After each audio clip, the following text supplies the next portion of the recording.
All right, guys, let's get started. So today's the last lecture, right? So we're finishing up today. Remember, presentations are next Wednesday, right? So your project on CGANs and or GANs and CGANs actually, right? But you can use either pre-train it from scratch, or you can use pre-train, fine-tune, stable diffusion if you implement the algorithm from scratch, right? But that's kind of, and the requirement is that it should be color images, remember. So something that's color images, not MNIST, not sci-far. Any questions about the final project? No questions? All right, so that'll be a week from today. And then we have the final exam, right? So the final exam will be during finals week. So on the Wednesday, probably at 5 or 5:15 or something like that. You can check, just Google PNW final exam schedule.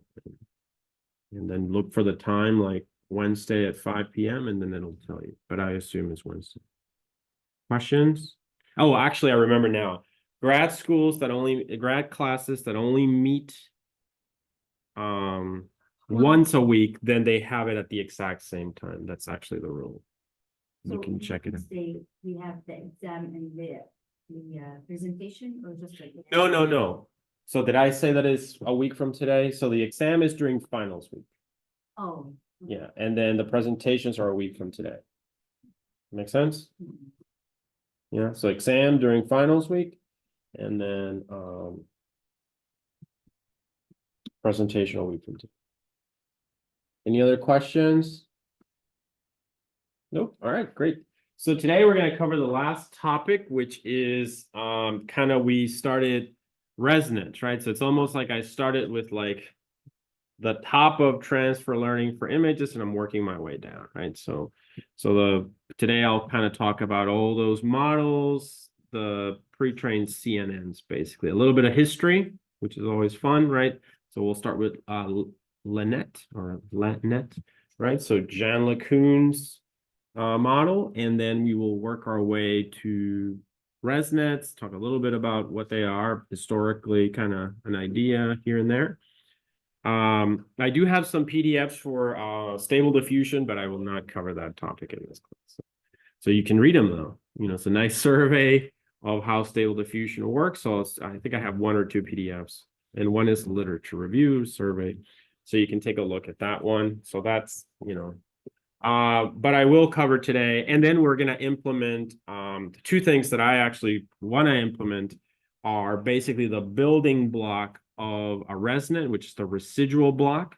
All right, so I already have that code posted on the GitHub, and we'll just go over it and how it works, kind of how we did with transformers, but this is much simpler actually, right? But the key thing is the residual, right? I want to stress the importance of that, and then my goal is also to fine-tune a ResNet for your task. So ResNet was actually trained on ImageNet, right? And it was trained with 1,000 classes. If you remember last week's lecture, that's what we did, right? So we basically just grabbed a ResNet and we started to classify things. And I think we classified the ballerina, and it detected something like a type of a dress or something like that, right? If you remember. So it's got 1,000 classes by default, but you don't want to maybe classify that all the time. Instead, what do you want to do? You want to fine tune it to your own application. Do you see that? So that's what I'm going to talk about today. Fine tuning of a ResNet for your image classification problem, like with Sci-Far 10, which is pretty clear. And from there, you can take it to your own data and so on. All right, so that's kind of the plan for today, basically. So let me start the Scholar. So I've noticed that it's been very busy, Scholar, and it's difficult to get GPUs this week, and probably student projects, things like that. Here. Any questions before we get started? All right, so let me just grab the link here.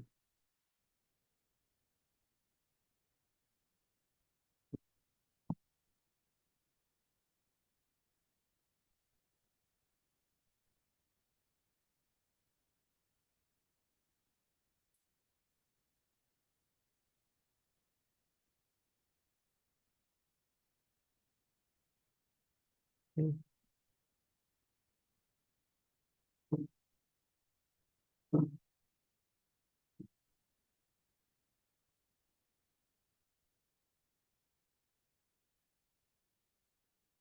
So I already had one here.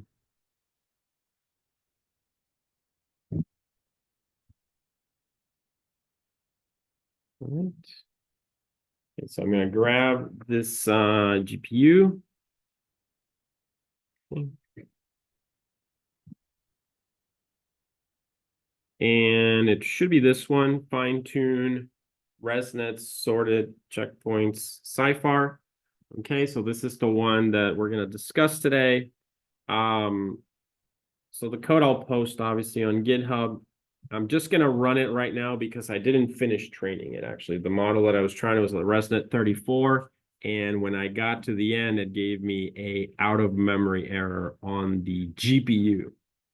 Right, so a little bit big apparently for scholars. So I went down from ResNet 34 to ResNet 18. Remember, I'm fine tuning it, so it's a little bit different. Like last time we were just doing inference with it, so not as big of a, but it gave me an error. So I'm gonna just start it and let it run. Hopefully with I downgraded to ResNet 18, so hopefully that'll work. And then we'll discuss everything, how it works and everything. But I just want to run it. I'm only going to do 20 epochs also because I'm fine-tuning it, right? So in theory, what did we learn about, pre-training and fine-tuning? We shouldn't need that many iterations. So hopefully that'll become. So let me just restart it. And then, yeah. All right, so I should have GPU here. All right, so I have an NVIDIA A30. Okay. And then I'll discuss this whole thing, but let me just start it. CIFAR is a little bit big too, and I'm using the whole CIFAR 10 data set.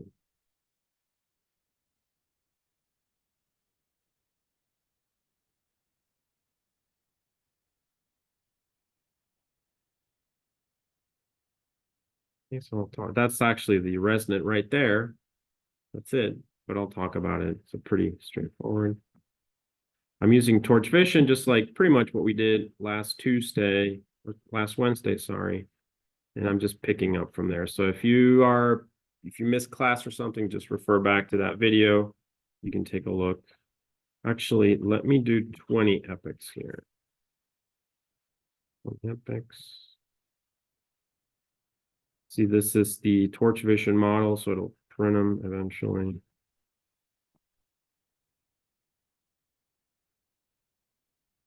So that hopefully it'll start training eventually. All right, so let's keep that in the background.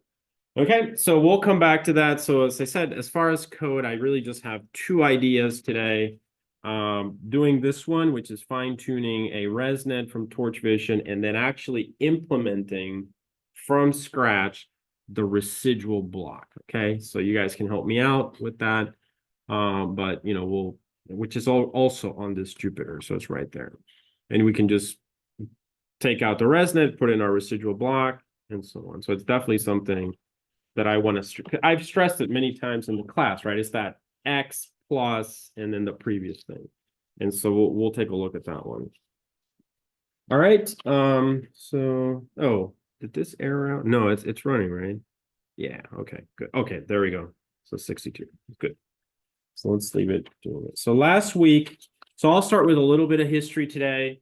I'll use the tablet and we're just going to discuss historically all these models, right? So you guys already know what a CNN is, right? That's from 520. We did one from scratch, right? So you have a sense of how that works, convolutional neural networks.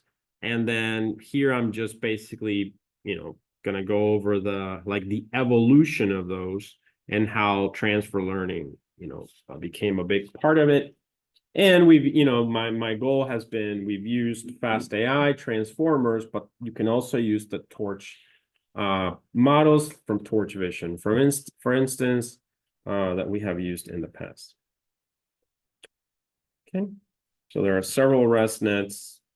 So last week, I'm pretty sure we grabbed a ResNet from Torch Vision, and we basically just used it for inference, yeah, and predict it, and we gave it just a random image, and it was able to predict on it.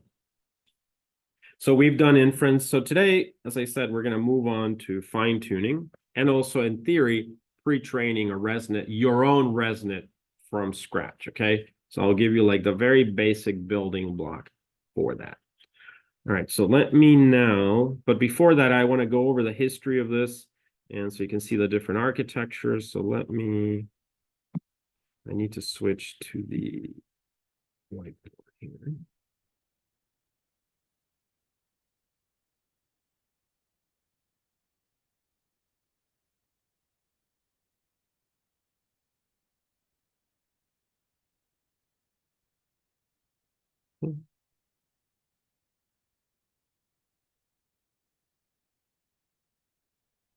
All right, so let's get started. So we're going to start, we know obviously we're talking about image vision systems here, right, in this problem. So we've talked about the process. This is a convolution is basically a process where you take two matrices and produce a new matrix, right? And basically the convolution, you can think of it as a filter, and this is the image, right? So then the filter just goes over, in sequence over the entire image, right? And basically it produces a new version of the image. Or in fact, we can create 16 or 32 new versions of that image. Does that make sense? So that's basically, in the convolution, you can think of it as being represented as a type of a matrix multiplication also, right? Just like before. Now the filter, what's important to remember is that the filters don't actually have predetermined values, right? Instead, what's in there initially? Just random values. And then as you're training, right, the values are learned. Does that make sense? That's the whole premise of this. So all these models were like ResNet, for instance, was trained on ImageNet, which is about 1.4 million images, right? And the challenge was a 1,000 class prediction problem. So we saw that last Wednesday, right? Where we were predicting things. So basically, you can think of now, so we're going to, this is the concept, right? And then in general, when you have like a ResNet, I'm going to jump ahead in history to a ResNet, right? It takes an image of a specific size, which is about 226 by 226, right? And it runs into all these layers, which are actually convolutions, okay? So basically before, when we build a neural network, we use nn.linear, right? If you remember, we always use nn.linear. But now we replace the nn.linear and plug in this conv2d, for instance, which is the function we've been using. Okay, and we'll see that again, right? And then these models were trained basically, many, so ... many convolutions, and they were trained basically to predict 1 of 1,000 classes. Do you guys see that? So the idea is, as you understand now about transfer learning, is that we are going to do what? Detach basically that part, right? And replace it with our own part. And we call those things heads. Remember that? So in transformers, for instance, that's very easy. We just instantiate like a new class and we say Bert with 1 head or something like that, right? But here we're actually going to do it a little bit more from scratch in a sense. Which I kind of like more. I wish Transformers was a little bit more like that. But anyway, all right. So what we're going to do is, we detach this one, and instead, we are going to attach our own fully connected. So what is a fully connected? It's an nn.linear, the very, very familiar, right? nn.linear. And basically, this will feed in there, and it's going to predict 1 of 10 classes, right? So we need to have that layer that connects what comes out of the pre-trained model into our fully connected layer and then into our 10 neuron output layer. Why? Because we're predicting CIFAR. You guys remember what CIFAR is? CIFAR 10 predicts 10 classes, planes, birds, something like that. Cat. Got it? Yeah. All right. So that's the whole idea, right? So this is what we're doing today is just then we're going to have to create this one over here. And then we're going to try to fine tune it, right? You know, as a fun challenge. Okay. And hopefully get, in theory, right? We should get good results. So the ResNet that I'm running right now, fingers crossed, is 18. So I already specified to you guys, I tried ResNet 34 and I ran out of memory. So, and I didn't see in Torch Vision, unfortunately, something smaller than 18. So really, so anyway, the challenges with GPUs, right? So anyway, that's kind of the main point for today. And also, as I said, actually, ResNet gets his name from these residual blocks. Just like transformers had attention, ResNets have residual blocks. It's more of a simple concept than attention, but we are going to try to take a look at this and implement your own ResNet from scratch, basically. So I'll just give you, and you know, it shouldn't be that bad to implement. Got it? All right. And that one also should work. And I think both of them will be in the same Jupyter anyway. All right, but before we begin that, let's just talk a little bit about the history. I always like history of AI things. So one of the people that's very famous for in AI is a gentleman named Jan LeCun. So currently, he is the head, basically, of AI at Meta. So he runs the whole thing over there at Meta. So he has been instrumental for instance, in everyone getting Llama 2 when OpenAI was closed sourcing everything. They open source. Ironically, it was Facebook, right? That came to the rescue when they've been like not always the most highly regarded company, right? So, but they actually, in open source and AI, they have been pretty good, right? They're also behind PyTorch, so a couple of things that they've done really well. All right, so anyway, so Jean LeCun started with the first architecture, and that's the LeNet. LeNet. And this is, you know, there's been LeNet 1, 2, 3, 4, 5. So this is actually around 1998, believe it or not. Okay, so it's a CNN back then. He is well known, actually. He's like the person that's well known, not necessarily for inventing CNNs, because nobody invents like a thing like that from scratch, but he's the one that got it to work, basically, that impressed the world. And this is it was implemented to do what? Handwritten digits, right? So the famous MNIST data set. Okay, so it's perhaps the most widely known CNN architecture. Was created by Jean LeCun in 1998, widely used for handwritten digit recognition. And so I'll talk a little bit about the architecture, but you'll see the architecture is actually quite simple. Okay, so keeps changing. Okay, so the architecture was for the LeNet, and I'll just kind of like write it out. But basically, there's an input, then we have a convolution, then we have an average pooling or max pooling, right? So the basic ideas were already there, max pool, right? Then we have another convolution, another average pooling,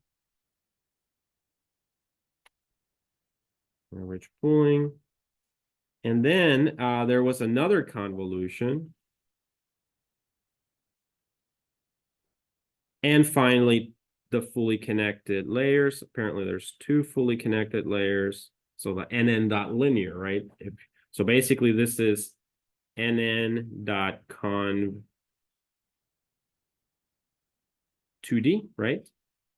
As you remember nowadays, and this one, remember, as nn.linear.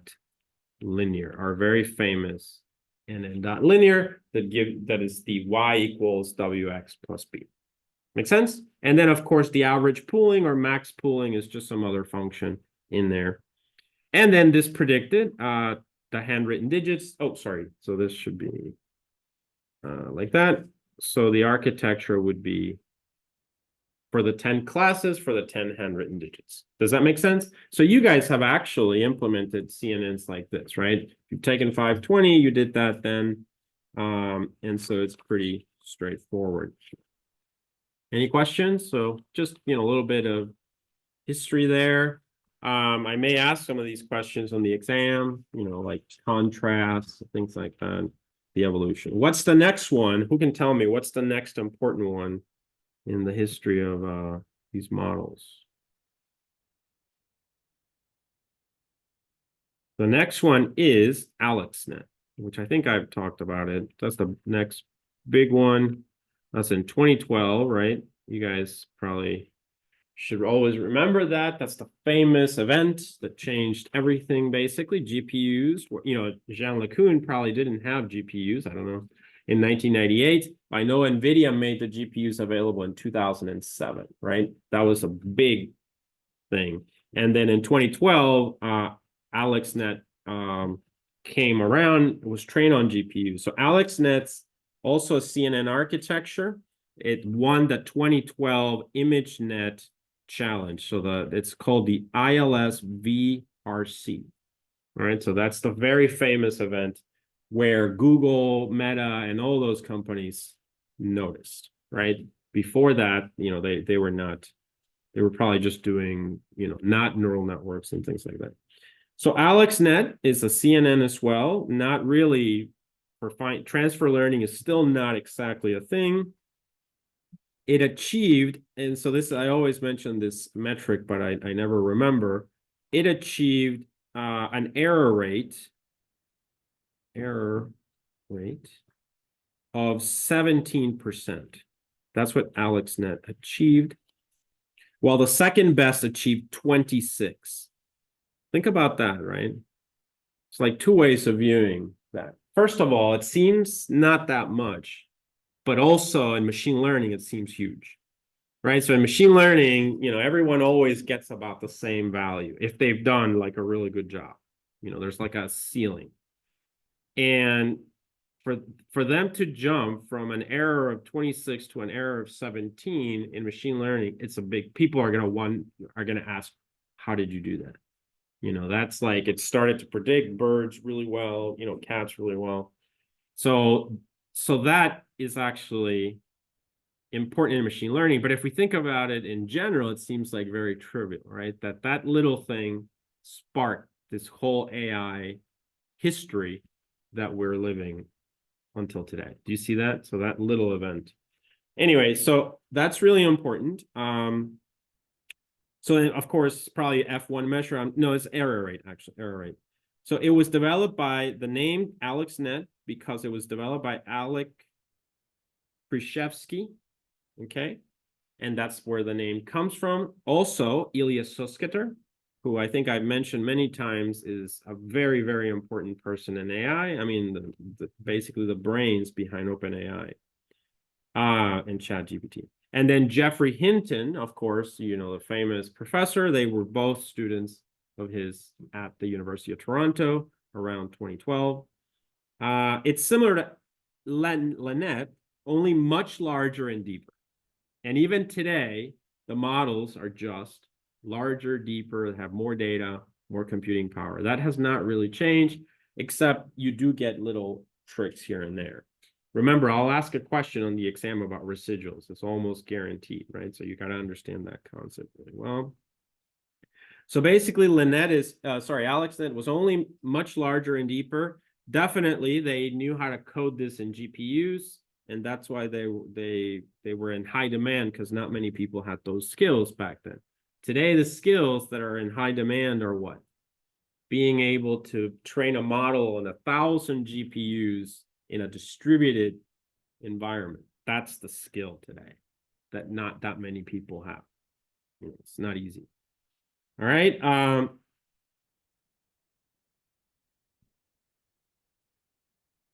So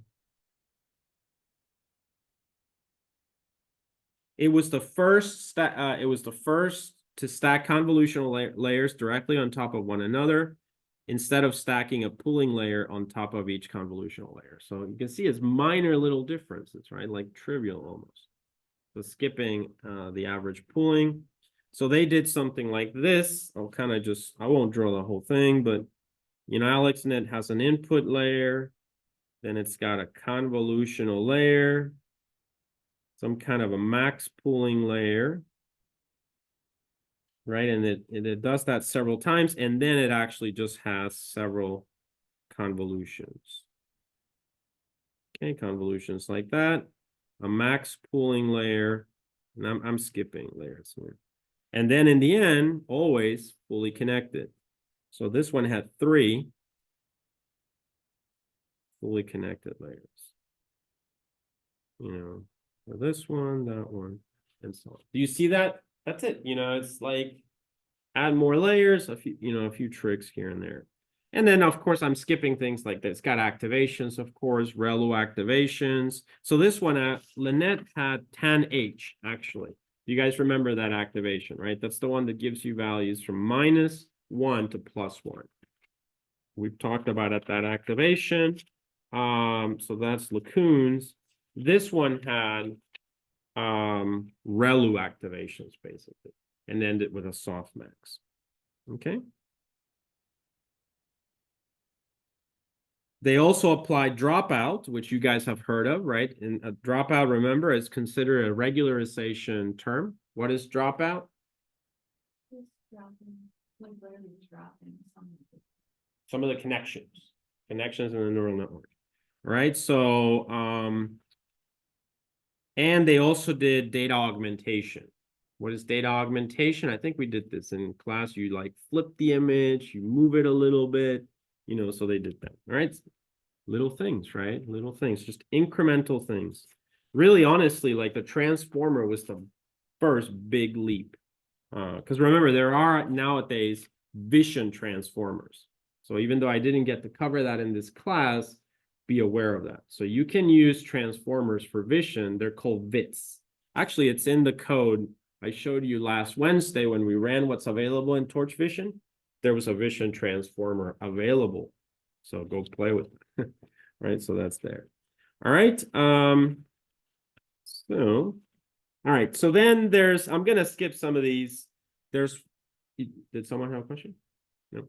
All right. I'm not gonna go into all the details of all of these, but there is one I actually didn't even know about. This one. It's called GoogleNet or GoogleNet, apparently. So it's GoogleNet, but it's a play on LeNet, so it's GoogleNet. So it's written like this: Google, uppercase L, and then LeNet. I don't know if it's like John LeCun worked for Google or something. Not really sure. But basically, so it's the GoogleNet architecture was developed by Christian Szigeti for Google Research. And this one won the challenge, the same ImageNet ILS VRC in 2014. So this is 2014. Okay. And at this point, the error rate is really getting impressive. So the error rate is now at 7%. Think about that, right? So from 26 in 2012 to 17 in 2012 to 7% error rate for 1,000 classes. So everyone's really noticing that. This great performance came in large part from the fact that the network was, guess what? Deeper, much deeper than previous CNNs, okay? So, and that has been a constant narrative ever since. As I said, bigger, deeper, all the time. And this is actually something that I worry about, because then it means eventually we're going to need 1 billion GPUs. I mean, if we continue in this trend, right? Who's going to be able to train this? No, just like one superpower. All right, so it was much deeper than previous CNNs. Yeah, and then basically they had something called inception modules here, which allowed Google LeNet to use parameters much more efficiently than previous architectures. Okay, so it was just efficient, but deeper. Okay. And then it just goes into all the details. So that one, I'm going to not, you can basically look it up. Okay, but it's a much deeper network. The architecture, so I'll just kind of mention the architecture a little bit. So it starts with the input layer, of course. Then you've got a convolution layer. Then you've got your max pool layer, as usual, with the CNN. This has normalizations. Then it repeats this convolution several times. And then in between, it's going to have these ideas of these inception networks or inception layers. Okay. Which are just more efficient ways of doing things. And then finally, you know, fully connected and the classes that it's predicting, basically. Okay. So obviously what you can see there with this idea of inception networks is they're trying to be more efficient. They're trying to address the issue of being deeper. Okay. All right. Then there's one that you've seen in the list. So this is called the VGG net. So there's another one. These are all things you might encounter. So I think actually when we did art style transfer last week, I want to say we used a VGG net. You can look up that code again, that example, but we may have used a VGG net. For that one, I can't remember exactly. But it's just, you know, these models, you can just swap them out, you know. And remember, why am I telling you this? Because you're going to build a GAN and a CGAN, right? And hope if you want, you can pre-train it, but from scratch and build a whole network, or you can use transfer learning like this, fast AI, a combination of all these things. So there's a lot to bring in and use. So VGGNet was the runner-up on the ImageNet, so second place, basically, on 2014 challenge, the same one. Developed by Karen Simonai and Andrew Sisserman from the Oxford University. Had a very simple and classical architecture with 2 or 3 convolutional layers and a pooling layer. Then again, 2 or 3 convolutional layers and a pooling layer, and so on, reaching a total of just 16 or 19 convolutional layers. Okay, so you can see it was starting to get deep, right? 16, 19. That's actually what I'm kind of training right now, hopefully, right? So we'll see if I break the GPU. And then finally, at the end, it had a final dense network with 2 hidden, fully connected layers. Yeah, so you can see just getting a little bit deeper, etc. Any questions? All right, so that takes us to ResNet. Let's take a look at ResNet. So the ResNet, as you know, this is one that's really important. It stands for the residual network, right? So this now brings in that idea. We have seen residuals. Residuals don't just apply to vision. Remember that when we did the GPT, we actually coded that in there, a residual, right? So you should understand that concept really well. This is definitely, to me, when I learned about this, I was convinced that this is what allowed AI to move forward, because what do residuals do? They allow you to build very, very deep neural networks. Do you guys remember the problem, right? Multiplying the weights, you keep multiplying them, the values keep getting smaller and smaller. Eventually, before they get to the input, as they're back propagating, there's zeros. And so the model then starts to not be able to learn, but residual fixes that problem. All right, so let's go over this. So K-Min He was the person who had this. They won the ILS SVRC and challenge in 2015. So this is as of 2015, big change, because it influenced other areas of AI, machine learning. So it won in 2015. It's called, as I said, a residual network or ResNet, and delivered an astounding top 5 error rate under 3.6. So now error rate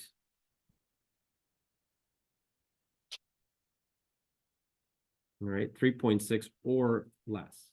You see that? So how did they achieve this?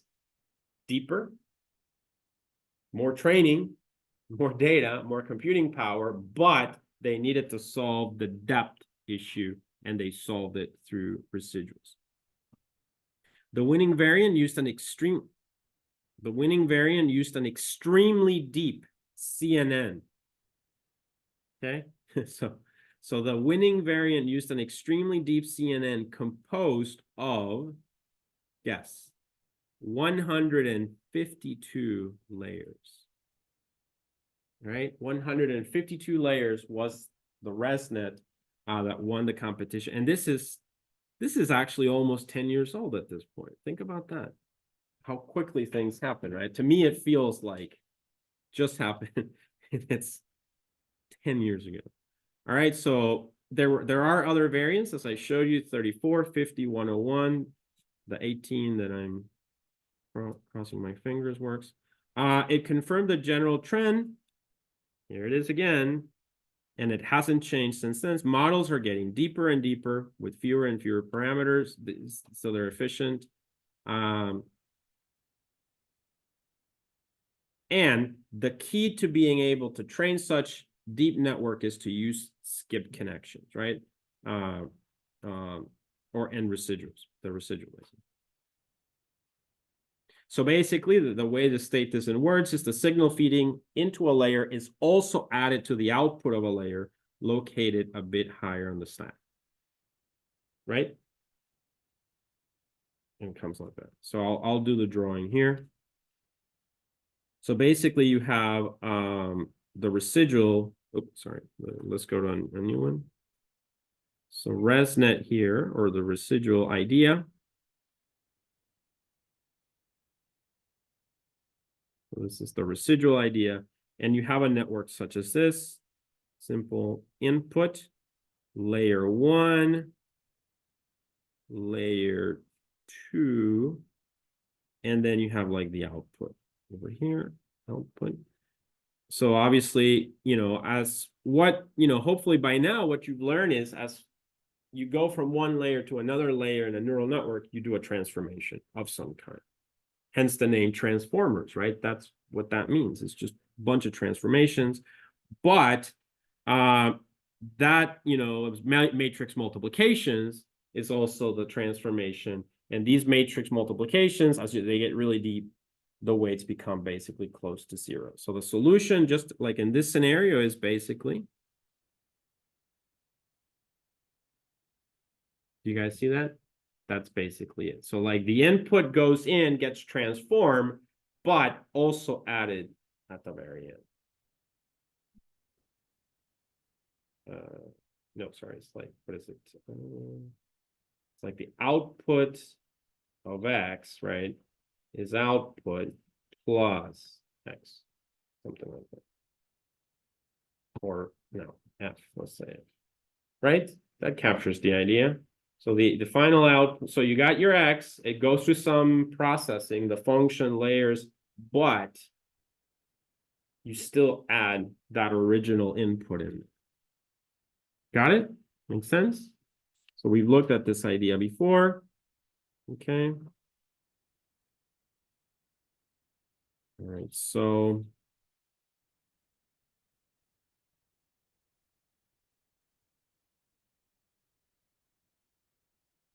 that's basically the idea. Okay. All right. And then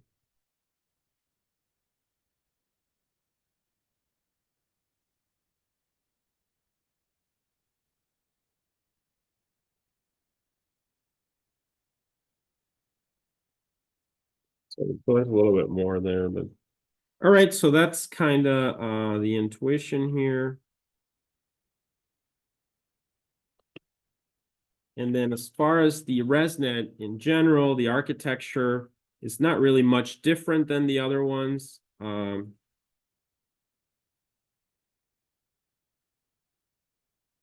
Convolutional layers. It does start to add things. It may not need pooling layers, but it does have batch normalization. It's got ReLU activations. Kernels are between 5 by 5 and 3 by 3.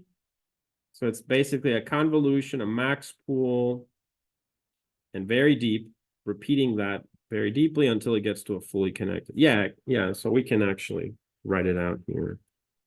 So the ResNet architecture, and we'll see this in the code today, at least a very not totally deep one, but so input, then we have a convolution, then we've got a max pool, right? Then let's just call this very deep. How about that? Because there's a lot there. It just keeps repeating that.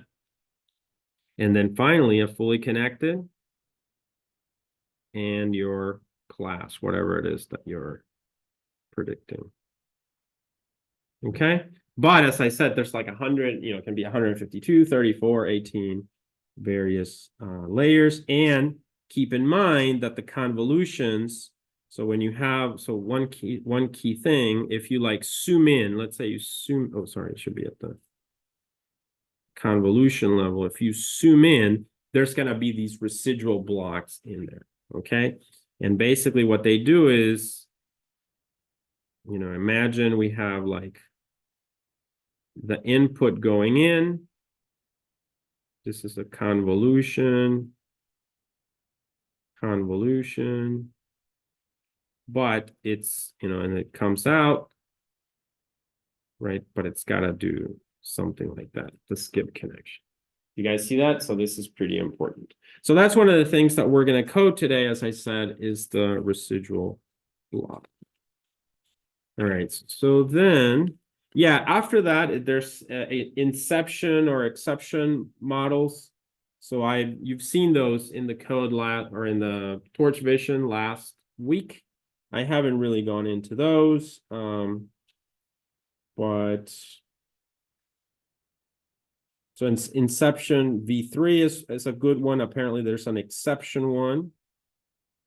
So another variant of Google LeNet architecture, so probably from Google, is exception, which stands for extreme inception, right? So it's an inception model proposed in 2016 by Francois Chalet, who is the author of Keras, by the way.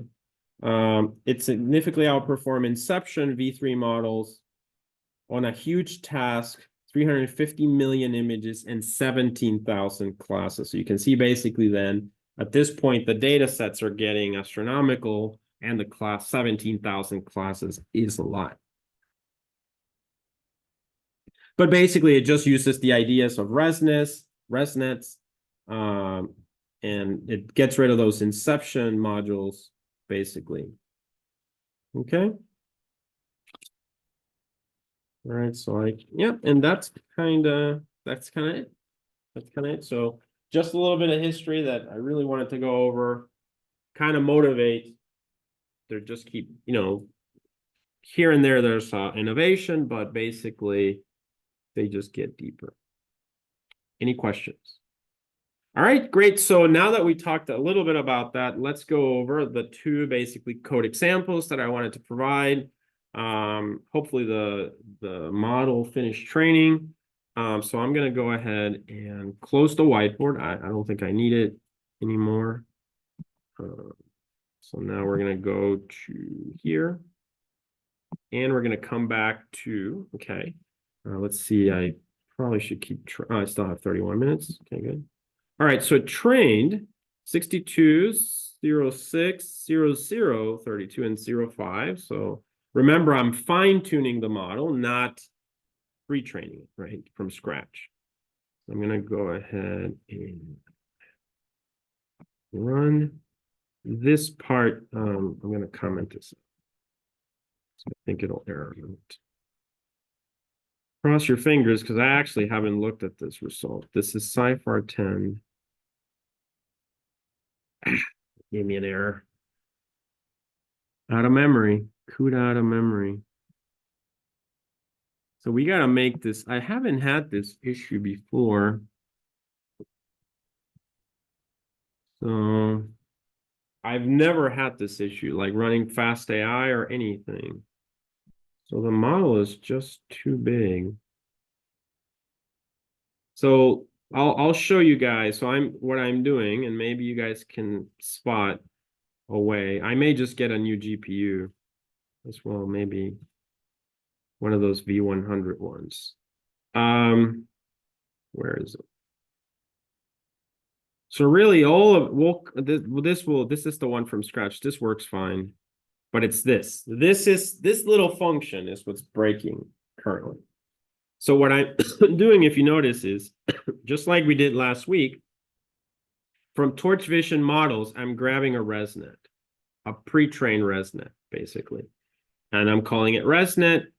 And then basically what I'm doing is I'm going to substitute one layer. So the final fully connected layer of it, right? I'm going to change it from whatever it has in there, which is predicting 1,000 images, right? And I'm just going to add torch and then linear, which is a fully connected, right? And what am I going to do? I'm going to take in whatever was the input to FC, right? Here. And I'm going to map that to just 10. Do you guys see that? I could add more layers if I wanted to, and that's basically it. Does that make sense, guys? Yeah. So what I'm doing, if you think about it, we're grabbing the ResNet, cutting off the head of it, and then reassigning a new one by just creating a new torch and then linear. This ties, the output of ResNet that was going into that layer, and then we just map it to 10 neurons because I'm doing the CIFAR 10. After that, if you notice here, all I'm doing is torch init savior, and I'm going to initialize the weights with the savior initialization. Got it? Any questions? So this is something that I would suggest you guys try if you can, as it's just like we did with fast AI or we did with transformers. It's a pre-trained model. So those 18 layers are, I'll explain to you what is happening to them, but basically assume that you give it an image, it takes in those 18 layers, there's weights that know how to, like create new images, new versions of the image with the filters. You get to that layer just before FC, and then now you're going to map that to 10 classes. And you can now fine tune it with the CIFAR 10 data. Does that make sense? Any questions about this idea? All right, so one thing I'm going to grab a new GPU, but I can't really, there's nothing I can think of to make this smaller. Yeah. Print out how much memory you were using, like throughout the program. Like, how like we'll throw like if statements and check for or print statements and check for errors. Is there a way to do that with memory too? We could go to the terminal and do NVIDIA /SMI and check out the GPU. So that's something that we might need to do. I thought that ResNet 18 would work fine, but apparently. Yeah, the data's big. But I have been able to train, what was the error exactly? Yeah, that OOM error.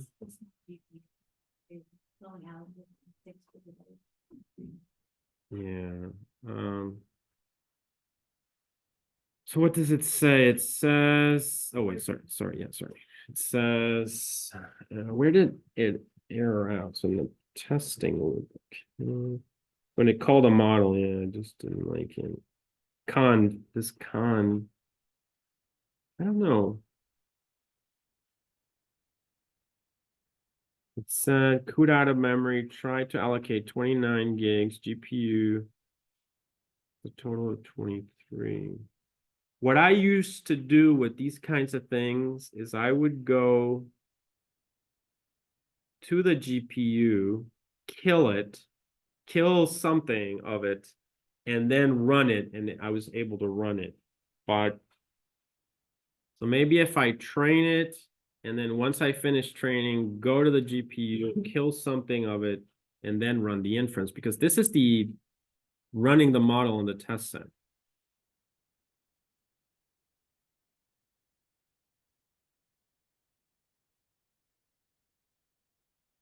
I know if reserved but unallocated memory, but unallocated seems.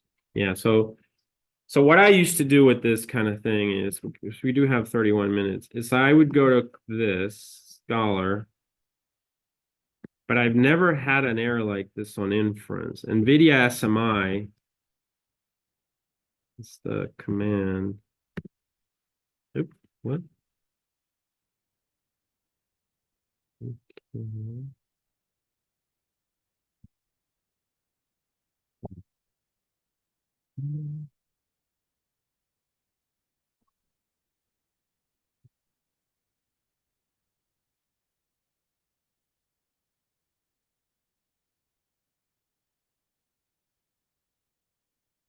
All right.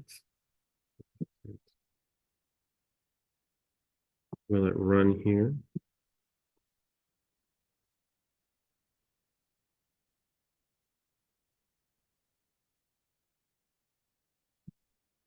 Okay, there it is. Yeah, so I can run it from here. What do I see here? GPU.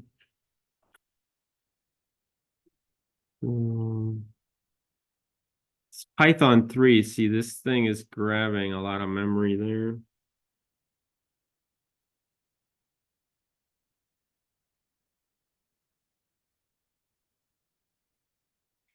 Okay, so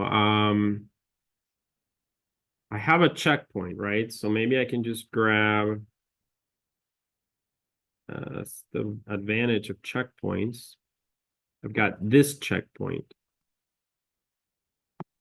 So I need to kill that.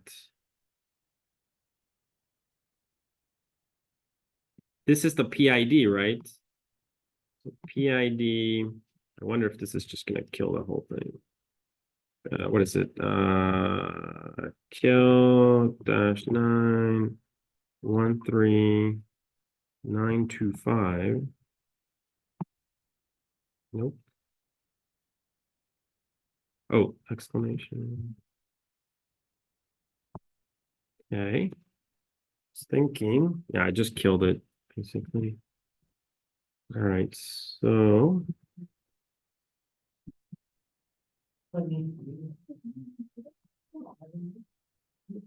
stay on lead page. So I'm going to run this one again.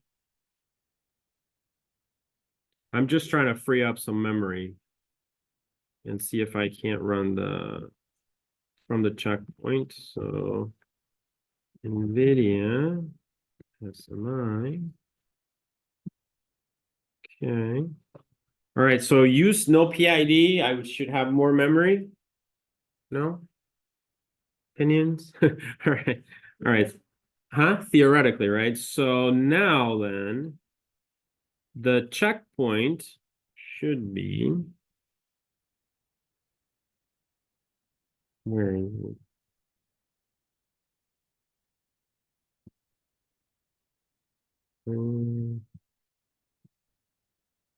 This is where it errored out.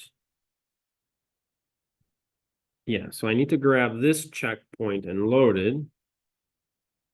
So I'm going to create you like that, right? So then to grab the checkpoint, oops, checkpoint, I need this, right? Any questions? All right, and I just need to know the exact checkpoint that I want, which should be Sci-Far 1015. CNN model, Sci-Far 1015. Let's see if this works. Okay, CNN model, Sci-Far 1015, right? Loaded. Oh, It's hard to find all the libraries.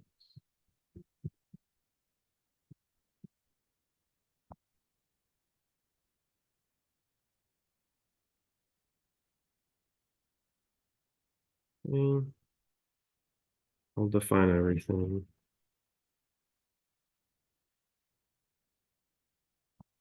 Should still have, I have an NVIDIA A30. Make sure this one set. May need that. Okay. Oh, I need the data too. Okay. Run that.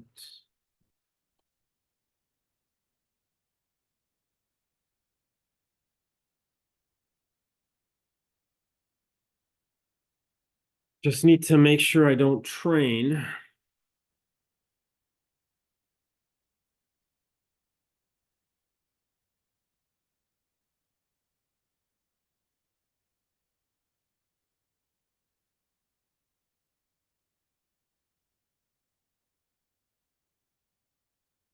These are the joys of working with GPUs when you have really large models. Okay, so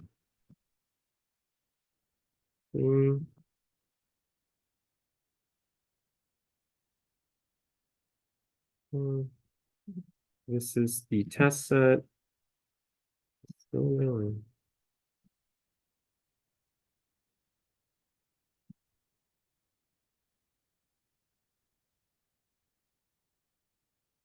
Okay, all right, so it's caught up. All right. Yes.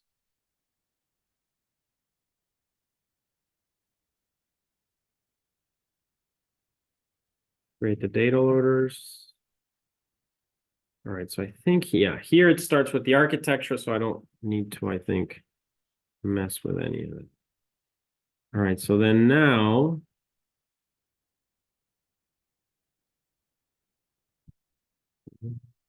we don't want to train. We don't need epics. We don't need any of this. We do not want to do that. Right. We've already done this in theory. We do need 1015.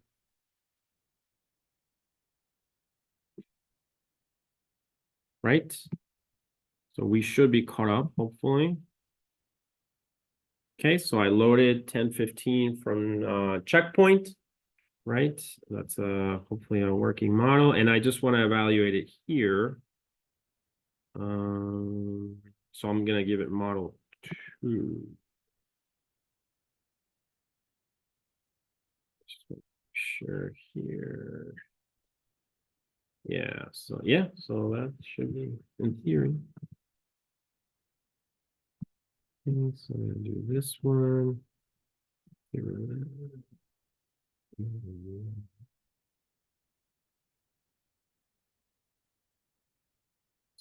Okay. Testing loop is this one. Yeah, I didn't do that. Okay.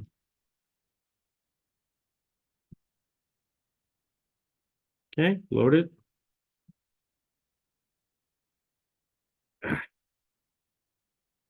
Just runs out of memory. So,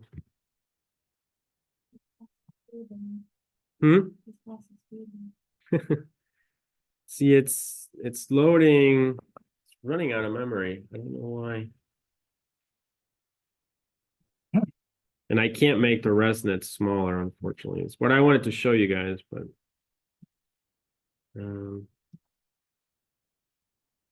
all right, well, let me think about this one a little bit more.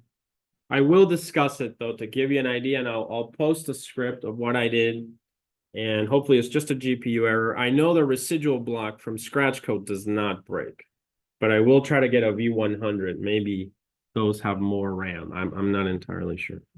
All right, so, but yeah, so today just 2 ideas I want to discuss, right? This one using a ResNet, and the other one is building your own residual, your own my little ResNet type of thing. All right, so let's go over this one first. So this is, title it fine-tune ResNet. Okay.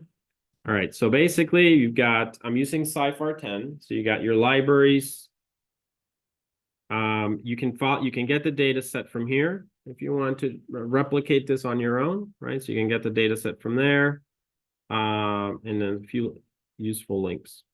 If you notice, torch libraries just like before, all the metrics that we want to use, just some commands to make sure you have a GPU, in this case from Scholar. So I have an NVIDIA A30 that is running out of memory.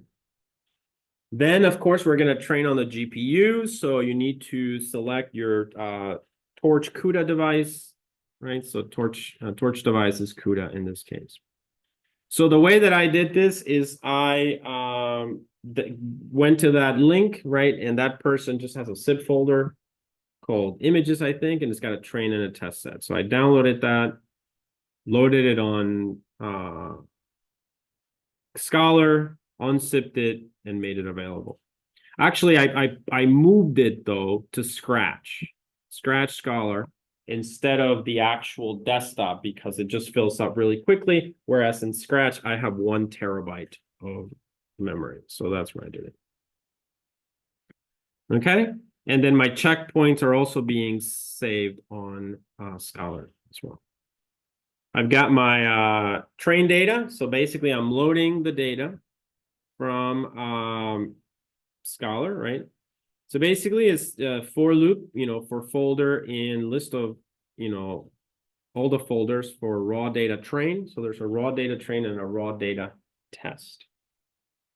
Okay, and then from, I grab all the folders. So each folder has like folder airplane, and there's pictures of airplanes, folder cats, full cat images, and so on. So basically, I grab all the images from there, from the folder and the path, and I append them to, I append the folder title, right, as the label. So it's going to be airplane, etc. So that gets assigned. Then after that, I convert that into a number. I read the image, convert the image from NumPy to Torch, permute it, because remember, Torch wants a specific order for the images. And then basically do a simple normalization here, although I do normalize it later as well. And I append the images into a data set as Torch images already. That's basically it. Any questions about that? No, I think we have talked about that.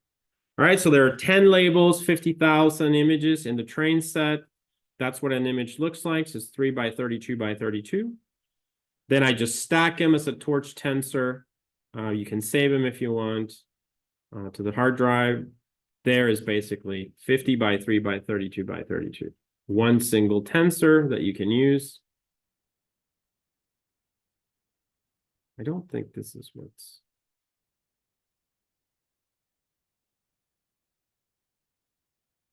You know what I could do? You know how I load the train set to device? Joey, do you know a command when you do to device to unload from device? You know how I'm doing? Oh. Because that might free up some memory. U.2 and then CPU. Okay. And get it out of memory? Yeah. Out of the GPU? If you don't want to, you can also clear the memory cache on the GPU. And then even run garbage collection in Python. Yeah. Yeah, I'll try to remove it from that could work. It's really weird. All right, so then basically I have the data here, right? This is just things to print the images. Okay, class balance, as you can see, there's 50,000 images and it's a balanced data set, 10 classes, basically. It's just a histogram. Okay, then I repeat the exact same thing for test set. Now, funny thing, and I still don't know why, I have to wrap OS list directory in this function called sorted. Do you see that? Do you see how OS list directory, it's right there, right?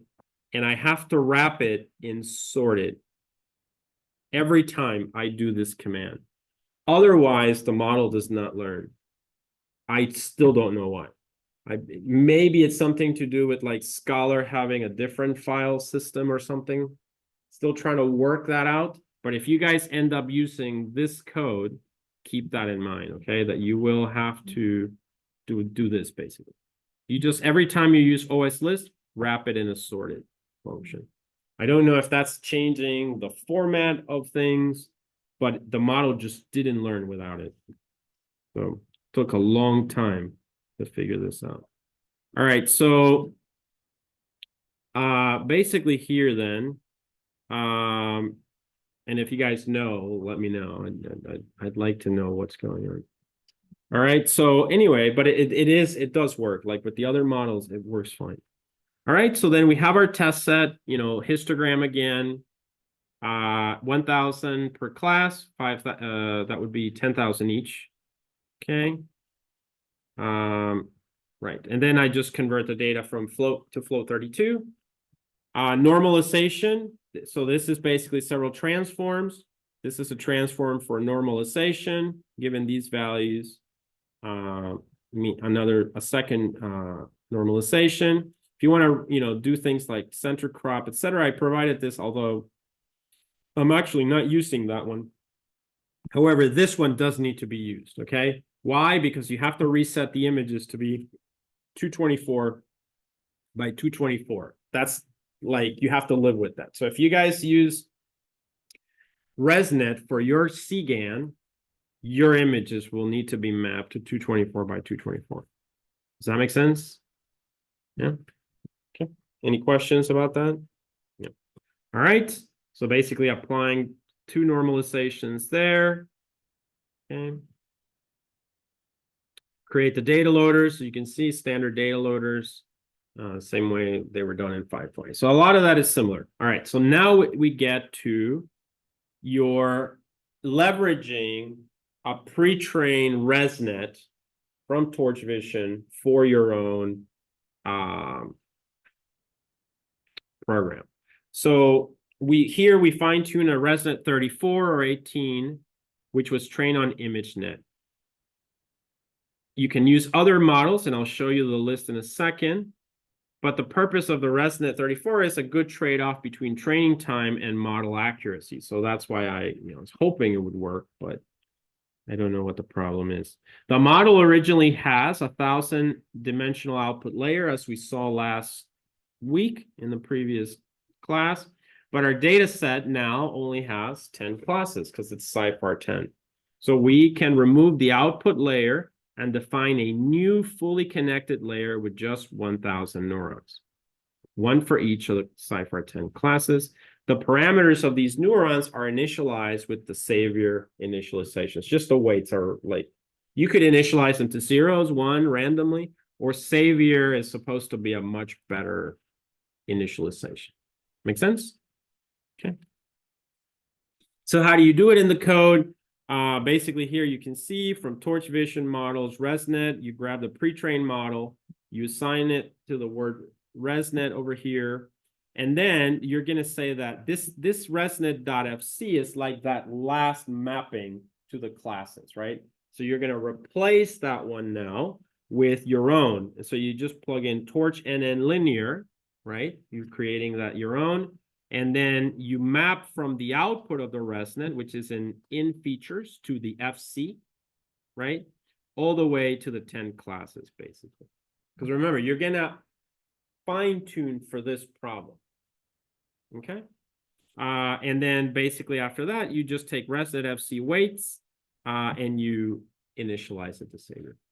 Simple enough. What's nice about this, if you guys wanted to add 3 fully connected, you can, right? It's like straightforward. You can add whatever you want there because it's similar. You're just using linear to create things. Got it? Any questions about this? This is like a pretty important thing with this. And then there's a few other like interesting things to look at. All right, seems like no questions. Okay. So then we have 4 minutes. So let's see how far I get.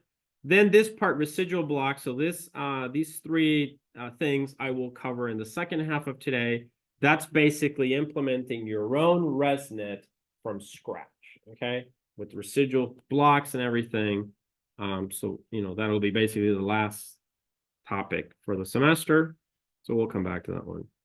I have a few other architectures here. A normal DLNet, you can play with that one, a normal CNN, plain vanilla, very similar to 520 CNNs. I've got this one. David's not here, but I was gonna, David Higley, right? So this is his architecture from last semester that he won, the Sci-Fi Challenge. I don't know if you guys remember in 520, we had a Sci-Fi Challenge, right? And this was his architecture that won. I think it was like 83 or something. You also had it, and I don't know if Joey had it, but Something fun. I did that multi-layer. Oh, yeah. but this is the winner, and I remember it was David, so I grabbed his architecture, and I was going to compare this. So I've already beaten him, right, with 88 with FastAI, and my plan was to even beat him more now with ResNet 18. So I was expecting a 92-ish, but I just wasn't able to get it to it. I'm having this GPU error. All right, anyway, so that's kind of why it's there. An MLP is there as well. So anyway, those things you can ignore. This is important though. There's not much to do, but just notice the training function here. Basically, you grab the train data loader XBYB. You have to load to device. So this is what I was saying to you guys. Maybe if I unloaded these from the GPU, I'll be able to regain some memory and be able to run my checkpoint, right? So I'm gonna, just like I use XB to CPU basically, right? That's kind of what Joey suggested. So I'll try that. And also the model actually is there. The model is there. So I'm gonna dump the model too. Okay, anyway. If you're running the fine tuning, set it to model.train just in case, as you grab the pre-trained model. You see what I'm saying? A ResNet 18, it could be in inference mode. I don't know. So, or eval mode, right? So just set it to train just in case. Is this clear? You don't need this for anything. When you're doing things from scratch, it's basically in training mode. But here, because you're grabbing a ResNet, last week I showed you it just does inference out of the box, so maybe you need to set it to train. So I added that line. Everything else is me just saving the checkpoints and doing the training. So this, as you can see, it's exactly what you would do with normal pre-training, right? So nothing really big. All right, so 619. All right, actually it's 619. So let's take a 10-minute break. And then once we come back, I'll pick up here and describe, because there's a few additional tricks that we need to address. Got it? All right, guys. So I'll see you in 10 minutes. And I will stop this video.